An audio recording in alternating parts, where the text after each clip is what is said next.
السلام علیکم، کیسے ہیں آپ سب؟ میں زہرا آپ کی خدمت میں ایک بار پھر ایک نئے مزے کے ناول کے ساتھ حاضر ہو گئی ہوں، جس کا نام ہے نہیں آساں یہ سفر۔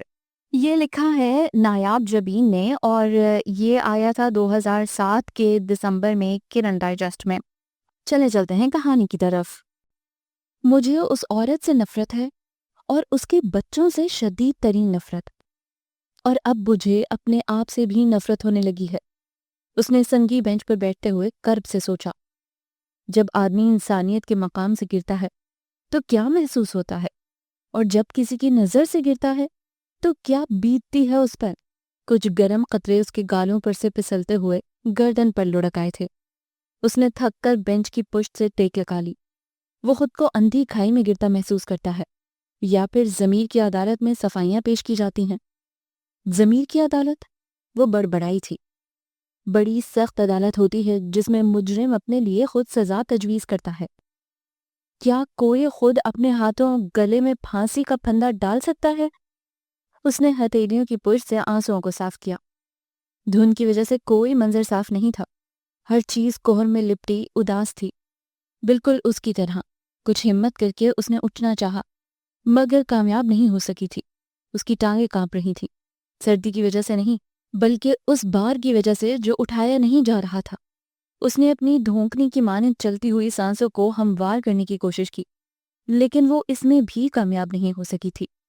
اس نے بغیر دیکھے دائیں ہاتھ سے چٹولتے ہوئے منرل واٹر کی بوتل کو اٹھایا اور منہ سے لگایا، پھر بائیں ہاتھ کی مٹھی کھولی اور 3-4 گولیاں نکال کر نگل لیں۔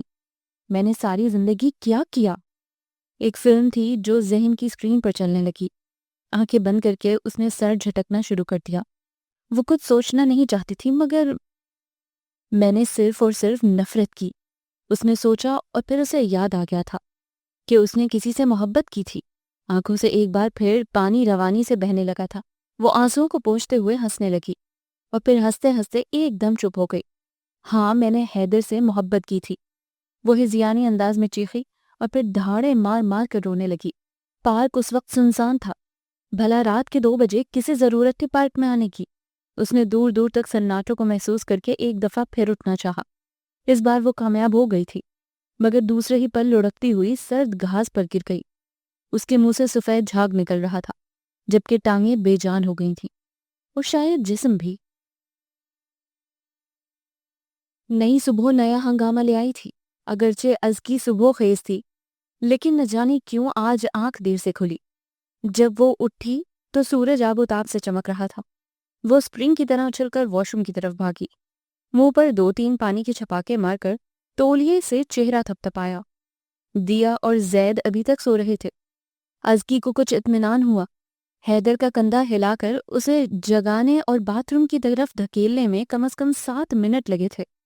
وہ بڑبڑاتے ہوئے کچن کی طرف آ گئی، چائے کا پانی چولہے پر رکھا اور فریج کھول کر آٹا نکالنا چاہا تو خالی برتن منہ چڑھانے لگا۔ شدید کوفت کے عالم میں اس نے بریڈ کے پیکٹ کو نکال کر ٹوسٹر آن کیا۔ اسی پل حیدر کی حسب معمول آوازیں آنا شروع ہو گئیں۔ ازکی، میرا ٹاول کدھر ہے؟ وہ باتھ روم میں کھڑا گرج رہا تھا۔ ازکی نے دہل کر دونوں بچوں کی طرف دیکھا، پھر تل ملاتے ہوئے تولیہ سٹینڈ پر پھینک کر دیا کو تھپکنے لگی۔ حیدر بالوں کو تولیہ سے رگڑتے ہوئے جلدی جلدی کی گردان کیے جا رہا تھا۔ اس کی یہی جلد بازیاں ازکی کو بوکھلا دیتی تھی۔ ہر کام جو 1.5 منٹ میں ہونا ہوتا تھا، الٹ پلٹ ہو کر 10 منٹ لے لیتا۔ پھر حیدر کی خفگی عروج پر پہنچ جاتی، پارا چڑھ جاتا اور سارا نزلہ تھر تھر کانپتی ازکی پر گرتا۔ اپنی غلطی کو تو اس نے کبھی تسلیم ہی نہیں کیا تھا۔